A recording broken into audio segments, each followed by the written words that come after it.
नमस्कार दोस्तों। तो मार्केट आज थोड़ा सुस्त है, इतना कुछ बड़ा नहीं है।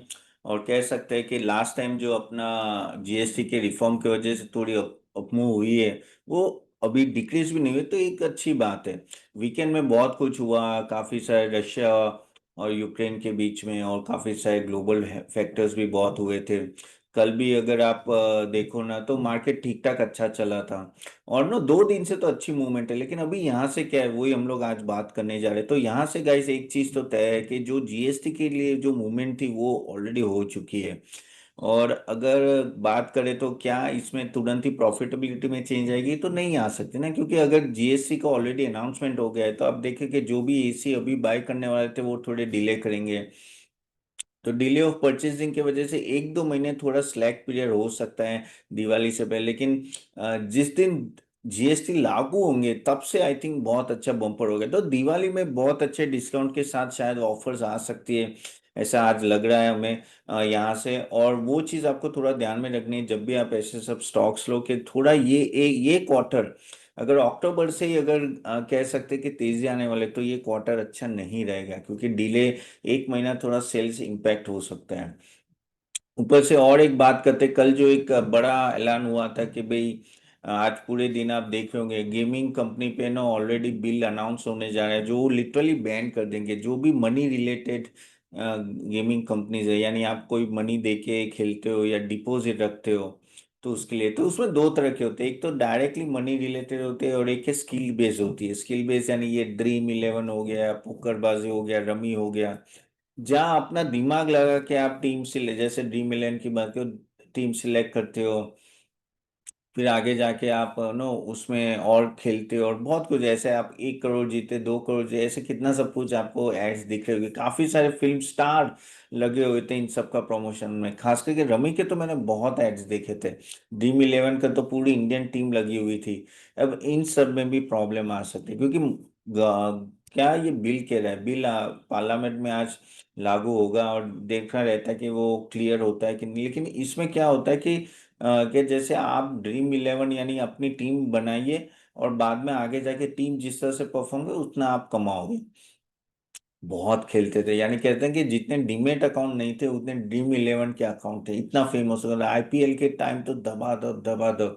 लेकिन गाइस ये ही होता है रेगुलेटरी फ्रेमवर्क से, कि आप ऐसे सब कुछ फैंटेसी गेम और वो सब, और इंडिया, खास करके इंडिया जहां ये लोग, सबको लगता है कि एक बड़ा सट्टा है, जो सट्टा है भी सही कोई ऑफिस, तो आप बोलोगे यार स्टॉक मार्केट भी सट्टा है। देखो, स्टॉक मार्केट जो है ना, रियल कंपनीज होती है, और नो रेवेन्यू होती है, सेल्स होती है, और आप उस शेयर में लेते हो, और आप नॉर्मली लॉन्ग टर्म लेना चाहिए, लेकिन आप बाद में बेच देते हो, तो वो सब भी, और एफएनओ वो सब भी सट्टा है, लेकिन वो काफी हद तक रेगुलेटेड है और वो काफी सालों से चल रहा है। लेकिन ये जो मनी है यहाँ, अभी भी कह सकते हैं कि ये गेम्स जो है आरएमपी जिसको बोलते हैं आरएमबी, इसमें एक प्रॉब्लम है, और गवर्नमेंट को बड़ा प्रॉब्लम, गवर्नमेंट को लग रहा है कि भाई लोग है ना, यानी अगर हम लोग पास ऑन करते हैं कि आपको चलो महीने में 20,000 रुपये आपको क्रेडिट मिला है या 15,000, ठीक है, कोई ना कहीं उनको फायदा करा देते किसी जीएसटी कट से लेके या ऐसा करके, फिर वो क्या करते, वो ऐसे ड्रीम इलेवन या पोकर बाजी में जाके, जहाँ कोई कोई मतलब नहीं है ना कोई, यानी घर बैठे बैठे आप मोबाइल पे खेल रहे हो और बस से, तो गवर्नमेंट को वही अच्छा नहीं लगेगा। तो आप बोलोगे स्टॉक मार्केट भी ऐसा है, देखो स्टॉक मार्केट अलग कैटेगरी आती है, उसको इन सब से डिस्कस नहीं करना चाहिए। लेकिन ये गेमिंग, और ऑलरेडी बहुत ही अनऑथोराइज गेमिंग ऐप थे, और वो सब के वजह से, खास करके नो आउटसाइड के, तो उसके वजह से नो डायरेक्ट काफी सारे लॉस हुए थे, काफी कंप्लेंट्स भी गई थी। तो अभी आप देखते कि वो पास हो जाता है, तो भाई नो डाउट वो स्किल बेस्ड गेम है, तो उनको भी प्रॉब्लम आएगी, ड्रीम इलेवन और उन सबको। अभी इसमें कंपनियां किसको इम्पैक्ट आएगी, तो पहले तो अगर लिस्टेड कंपनी की बात करें तो नज़ारा टेक्नोलॉजी, उन्होंने पोकर बाजी में बड़ा इन्वेस्टमेंट किया है, कह सकते हैं कि ऑलमोस्ट 48% उनका जो पोकर बाजी में ना इन्वेस्टमेंट है, और 800 करोड़ के आसपास। अगर ये प्रॉब्लम आती है, अब ये डायरेक्टली फाइनेंशियल्स में इन्वेस्टमेंट नहीं, फाइनेंशियल्स में दिख नहीं है, लेकिन क्योंकि वो इन्वेस्टमेंट किया हुआ है, लेकिन अगर यहाँ रिटर्न ऑफ करना पड़ा तो उनको बैलेंस शीट में बड़ा हिट आएगा। क्योंकि अगर ये क्लियर हो गया और ये बिल पास हो गया तो बड़ा होगा। अभी देखो वो जिस तरह से, तो आप बोलोगे डेल्टा कॉप में भी इम्पैक्ट ऐसे, डेल्टा कॉप में क्या हुआ था, उनका एक अड्डा बाजार कुछ अड्डा करके एक नो ऑलरेडी गेमिंग थी, उन्होंने वो बेच दी थी। काफी ऑफलाइन खेल रहे थे वो, ऑफलाइन ही कैसीनो जो कहते हैं ना गोवा में चले, तो उसमें ज्यादा उनका रेवेन्यू वहीं से है, तो वहां उनको इम्पैक्ट नहीं आएगा। अब देखो अगर ये ऑनलाइन गेमिंग बंद होती है तो इनडायरेक्टली इनडायरेक्टली डेल्टा कॉप को आगे जाके फायदा हो सकता है। अब बोलोगे लेकिन जीएसटी ज्यादा है, कभी ना कभी रेगुलेशन आ सकते हैं, तो आ सकता है। वही प्रॉब्लम होते हैं इन सब कंपनियों के। तो जो अड्डा 52 में से जो एग्जिट हुए थे ना, अभी भी 5-7% है इनका, लेकिन at the end of the day इनको भी थोड़ा वो ओवरहैंग रहता है, क्योंकि ये देखो यानी कि कहते हैं ना गवर्नमेंट ने पूरी लाल आंख दिखाई है ऑनलाइन गेमिंग पे। यानी वो चाहते हैं, क्योंकि क्या होता है मैं सच बोलूं कि जो छोटे वर्ग के लोग होते हैं ना, जिस जो दिन के 500 रुपए कमा के ना अपना गुजारा चलाते हैं, हैंड टू माउथ बोलते हैं, वो भी इन लत में लग गए थे। तो वो 50 रुपए मिले और 50 रुपए का गेम खेलने लगे।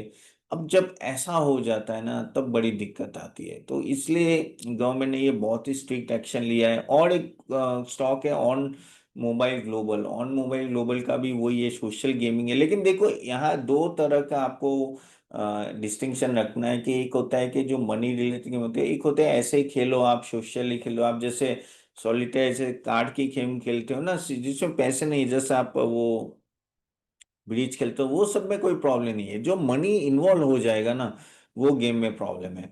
यानी आप कह सकते हो ना कि आप प्ले स्टोर में से डाउनलोड करो पैसे देके तो वो चलेगा, लेकिन हर रोज का आप सट्टा करोगे ना, वो नहीं चलेगा। तो वहां भी ऑन मोबाइल ग्लोबल को इम्पैक्ट है, लेकिन डायरेक्ट बैन का लिमिटेड इम्पैक्ट है। वो इनडायरेक्टली कोलेटरल डैमेज ज्यादा हो सकते हैं। लेकिन सबसे बड़ा जो फैंटेसी गेम है, जो ड्रीम इलेवन, जो इंडियन टीम को स्पॉन्सर भी करे, वहाँ एक बड़ा प्रॉब्लम है। क्योंकि सब लोग आके वो कहते हैं ना कि मीडिया में आके और सब लोग ये फिल्म स्टार को आप रख रहे हो, फिर आप क्रिकेटर्स को रख रहे हो और प्रमोट कर रहे हो, जैसे आमिर खान और वो कौन था उसमें, हार्दिक पांड्या था, रोहित शर्मा था, ऋषभ पंत था, वो सब एड्स बहुत चली थी ड्रीम इलेवन की। अभी देखो यहाँ क्या होता है। देखो अभी इंडस्ट्री जो होगी गेमिंग वाली, वो पूरा पूरा ट्राई करेगी कि ये बिल को पास ना करे। और ये ऐसा नहीं कि सडनली आया है, ये पहले से बातें चल रही थी। तो वो लोग कुछ ना कुछ प्रेशराइज तो करेंगे, अभी देखते हैं क्या होता है। तो वही है कि ये सब तीनों गेम्स में थोड़ा आप ध्यान रखें। थोड़ा अभी देखना, इवन तो स्किल बेस्ड है। यानी पहले क्या था कि पहले एक था आरएमजी, यानी मनी के गेम्स होते हैं जहाँ आप सिर्फ सट्टा करते हो, और दूसरा होता है कि आप अपना दिमाग लगा करके। तो पहले दिमाग लगा के जो करते थे ना, वो पहले लग रहा था कि वो बाहर होंगे, लेकिन अभी इन्होंने बोल दिया कि नहीं, पैसे इन्वॉल्व है, यानी सब कुछ रह गया। तो इसके वजह से गेमिंग कंपनी से प्रॉब्लम है। नजर तो आज 7% गिर गया, अभी देखते हैं आगे आगे क्या होता है। तो वही है कि भाई करना है तो सट्टा आप स्टॉक मार्केट में आके करो, एफएनओ खेलो, इंट्राडे करो, जो करना है करो, लेकिन भाई गेम्स में मत खेलो। तो ऐसी बात है। और एक दूसरा एक बड़ी न्यूज आई थी, वो है औरोबिंदो फार्मा की। औरोबिंदो फार्मा ने भाई साहब एक बड़ा एक्विजिशन की बातें चल रही है। जेंटिवा नाम के पेरुगु में एक कंपनी है, जेनरिक कंपनी है, जो ऑलमोस्ट 5 to 5.5 बिलियन डॉलर की बातें चल रही है। यानी एक्विजिशन का अगर आप देखो 40 to 45 thousand करोड़ रुपीस का एक्विजिशन है। वो खुद का उनका कितना है market cap, 60 to 65 thousand crore rupees. अभी देखिए यानी कितनी बड़ी कंपनी एक्वायर करने जा रहे हैं, और वन ऑफ द कहते हैं ना कि बिगेस्ट एमएनए डील होगी अगर होती है तो।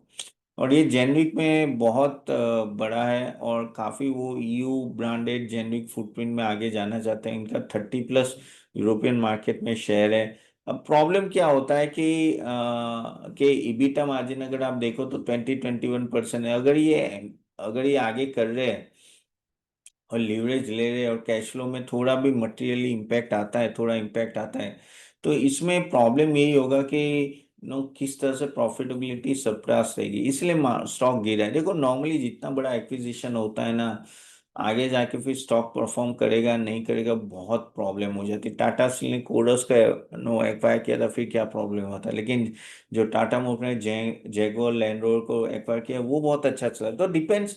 लेकिन वही होता है कि यहाँ थोड़ा प्रॉब्लम हो जाएगा, और थोड़ा कह सकते हैं कि सिनर्जी और वो सब किस तरह से होगा।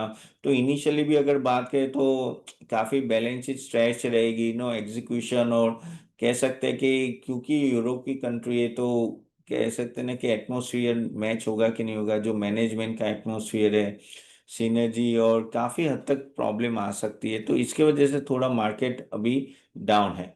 लेकिन देखना पड़ेगा कि आगे किस तरह से औरों में, तो खास करके ना आपको किस तरह से डील फाइनेंसिंग होती है, कितना इक्विटी रेस करेंगे, कितना एसेट मोनेटाइजेशन करेंगे, एंट्री ट्रस्ट कितना होगा आगे जाके, तो ये सब चीजें आपको ध्यान में रखनी पड़ेगी अगर आपको रियली में इस जगह जाके आपको इन्वेस्ट करना हो तो। दूसरे एक स्टॉक की बात करें तो वो है एसआरएफ की बात करते हैं। तो एसआरएफ में अगर आप देखो तो एसआरएफ में काफी हद तक बड़ा एक्विजिशन तो नहीं था, लेकिन उन्होंने स्ट्रेटेजिक एग्रीमेंट किया है चेमोर्स के साथ नो, और इंडियन सप्लाई ऑफ फ्लोरोपॉलीमर्स के बारे में। और काफी हद तक ये अच्छा है जो एग्रीमेंट है, तो वो इनडायरेक्टली इनको हेल्प कर सकता है। लेकिन वो ये कि किस तरह से वो सिनर्जी लाते हैं, और जिस तरह से वो अभी कहते हैं ना कि एक पार्टनरशिप करे, लेकिन उसकी सिनर्जी आगे किस तरह से होगी वो हमें देखनी पड़ेगी। तो ये कुछ बड़ी न्यूज़ थी आज। और बाकी तो मार्केट आप देखो कि चल रहा है। अगर हम लोग ट्रम्प टैरिफ की बात करें तो ट्रम्प भाई साहब लगा हुआ है। आपने अगर वो फोटो देखी होगी ना, सभी यूरोपियन हेड्स उनके इतर गितर बैठे हुए और ट्रम्प आराम से चेयर में बैठे हुए। तो क्या हाल हो गया यूरोप का। फ्रांस, इंग्लैंड, जर्मनी, सब बड़े बड़े देश, इटली, सब आगे पीछे बैठे यूरोप के सामने, अरे सॉरी यूएस के सामने, कि भाई हमारी नैया पार करा दो, हमको डर लग रहा है अ, रशिया से। अब देखो यही चीज है, इसलिए बोलते कि डिफेंस में सेल्फ डिपेंडेंट रहना बहुत जरूरी है। वही इंडिया कर रहा है, वही चाइना ने किया है, वही रशिया ने किया है। क्योंकि जब अटैक आता है ना, आप किसी पे और पे डिपेंडेंट रहोगे ना अपने डिफेंस के लिए, ऐसी हालत होगी। वो आपको कभी ना कभी आपको नो प्रेशराइज करेगा ही करेगा।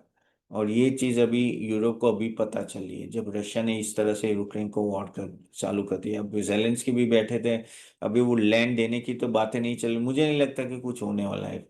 रशिया लैंड भी है, बिना पीछे जाएगा नहीं, और जेलेंस्की लैंड देगा नहीं। अब देखो क्या है। अभी क्या हुआ है कि ट्रम्प ने बहुत बड़ा दांव खेल दिया। ट्रम्प ने ये जो रशिया और यूक्रेन के नो समाधान के लिए, उसने एक तो पहली बात तो इंडिया से मुसीबत मोड़ ली, यानी इंडिया का दुश्मन ही बन गया। एडिशनल टैरिफ लगा के ये सब करके इनडायरेक्टली क्या कर रहा है कि वो इंडिया को दूर करे, क्योंकि उसको बड़ा माल दिख रहा है रशिया और यूक्रेन से। उनको उसको तो नोबल प्राइज चाहिए ना। तो एडिशनल टैरिफ 25% लग जाएगा, 27 को देखते लगता है कि नहीं लगता है। चाइना में भी कहते हैं ना कि ज्यादा टैरिफ, और वो बोल रहा है कि और ज्यादा टैरिफ वहां लगाएंगे। अब वो ट्रम्प और उसकी जो स्पोक्स पर्सन वही बोले कि क्योंकि हमने इंडिया पे टैरिफ लगाने की बात की, इसलिए वो पुतिन साहब मिलने आए, नहीं तो पुतिन आता ही नहीं मिलने। अब वो उसने बॉडी डबल को भेजा है, खुद आया, तो वो बात की बात है। क्योंकि वो हाथ का जो मूवमेंट था ना, जो लेफ्ट साइड का, वो मूवमेंट नॉर्मली पुतिन का होता नहीं है। क्योंकि वो पहले वो मिलिट्री में उस तरह से ही चलते थे। तो ये बंदा तो आराम से जॉली था और आराम से हैंड मूवमेंट करा, तो सबको लगा कि बॉडी डबल को भेजा है क्या। बट एनीवेज वो बात की बात है। लेकिन तो ट्रम्प, मुझे नहीं लगता पुतिन इजीली मानेंगे। पुतिन सबका बाप है। पुतिन को पता है कि मेरे पास ऑयल है, मेरे पास मिनरल्स है, जो लोगों, इसी को कोई रिप्लेस नहीं कर सका। अगर रशिया का ऑयल बंद हो जाए ना, $200 का भाव आ जाएगा, करेक्ट, ऑयल में। तो वो तो हो नहीं जाने वाला है। एलएनजी मेरे पास मैक्सिमम है, तो यूरोप को चाहिए। तो आप देखो कि इसके पास जो रॉ मटेरियल्स है ना, जो ये रॉ मटेरियल क्या बोल रहा हूँ मैं, जैसे नेचुरल रिसोर्सेज है ना, वो इतने बड़े हैं कि वो किसी भी कंट्री को दबा सकते हैं। और वो ही हो रहा है अभी, रशिया इसलिए दबा रहा है। चाइना भी नहीं दब रहा है, चाइना भी रेयर अर्थ मटेरियल लेके बैठा हुआ है, और प्रोडक्शन उस तरह से कर रहा है कि अभी देखो ट्रम्प ने बोला है कि मैं चाइना पे एडिशनल टैरिफ नहीं लगाऊंगा, लेकिन इंडिया पे लगाऊंगा। वही बात है कि चाइना, अगर वो बोलते कि भाई चाइना अगर पे टैरिफ लगा दिया, सेकेंडरी टैरिफ, तो ऑयल के प्राइसेस बढ़ जाएंगे। तो यार वही है ना, डबल स्टैंडर्ड है। जैसे इंडिया के पे लगाने पे ऑयल प्राइसेस नहीं बढ़ेंगे, but anyways this is how. देखो चाइना लिटरली बहुत स्ट्रांग है, और ट्रम्प उसका मुकाबला नहीं कर पा रहा है। तो वही है, इंडिया भी अभी आंखें देख रहा है। और जिस तरह से इंडिया भी चाइना के साथ, ये जो जयशंकर के साथ मीटिंग हुई थी वो सब, तो एक बता रहा है कि दोनों एक तरफ जा रहे हैं, एक ही दिशा में जा रहे हैं। और चाइना ने वो रेयर अर्थ मटेरियल और कुछ फर्टिलाइजर पे बैन हटा दिया है। तो देखो काफी सारी पॉजिटिव बात में, इवन रशिया भी के साथ भी हमारी बातें होने, पुतिन जी आने वाले हैं, हम लोग और मोदी जी चाइना जा रहे हैं, तो बहुत कुछ हो रहा है। इनडायरेक्टली यूएसए, चाइना, इंडिया और रशिया को एक करके रख, यानी बहुत पास लेके आए। और ये तीनों नहीं मान रहे, और तीनों इसलिए नहीं मान रहे क्योंकि मिलिट्री पावर है, as simple as that.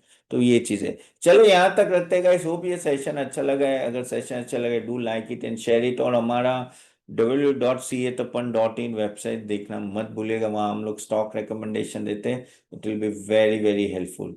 Okay. और जो हमारे मेंबर्स है गाइस, लास्ट सेशन की रिकॉर्डिंग हमने लगा दी है, प्लीज जरूर देखिएगा। और आज शाम को गाइस एक सेशन है जहाँ हम लोग और डिटेल में बात करेंगे मार्केट में, वो मैं लिंक दे दूंगा, आप जरूर अटेंड कीजिए। चलिए, आपके क्वेश्चन कमेंट बॉक्स से डाले, मैंने ऑलमोस्ट सभी के आंसर दिए। अगर डाल डाल देना, I will answer you instantly. Okay. चलिए तो guys, thank you very much, see you then, bye bye.